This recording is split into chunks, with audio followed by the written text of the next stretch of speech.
one of the things we try to teach our success seekers is our success framework. So there's several elements to that. The first one is educate yourself every day. Did you know that if you spend 15 minutes a day learning something, that's 100 hours by the end of the year, and you need 1,000 hours to become an expert. The second is exercise 30 minutes a day. We've got have a mentor and a coach, which you've mentioned. We've got wake up before 5 a.m. We have a mastermind group. Not many people know about mastermind groups, but have a mastermind group. We have clarity, know what you want, why, and how to get there.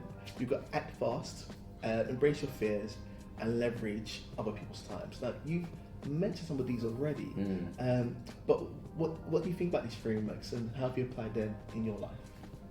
Yeah, interesting. I mean, I think I've got, looking at that list, James, I think I've got most of it. Yes. I'm not sure how the get up at 5 a.m. is going to sit with everyone.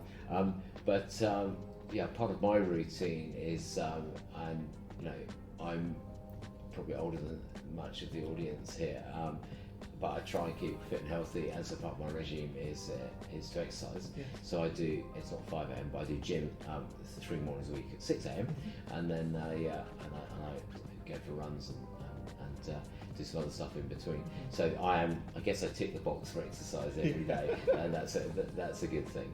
As I said, not rising quite as early, but you do need to make time for yourself, and if you've got the pressures of career and work, I mean, and work is always on right now because we work in global companies and we've all got personal devices and email doesn't stop, and so you have to create, I think, some boundaries around those things and create some time, particularly if you've got you've got young families, and making that time for family away from work is increasingly hard, and knowing when and how to switch off is increasingly hard as well.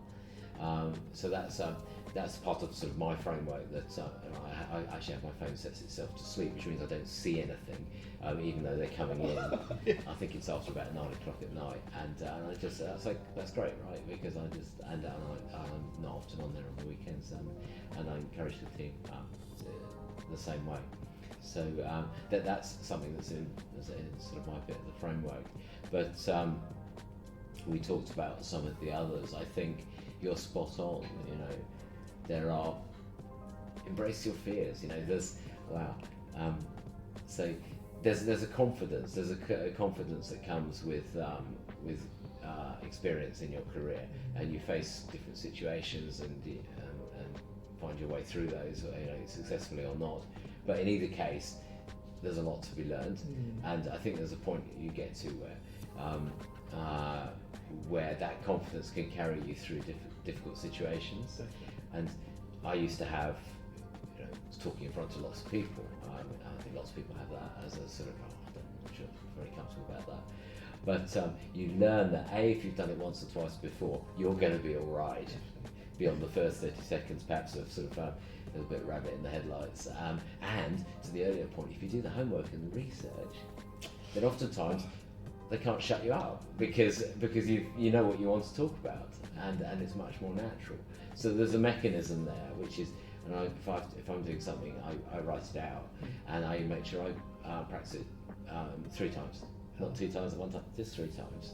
We haven't practiced this conversation. No.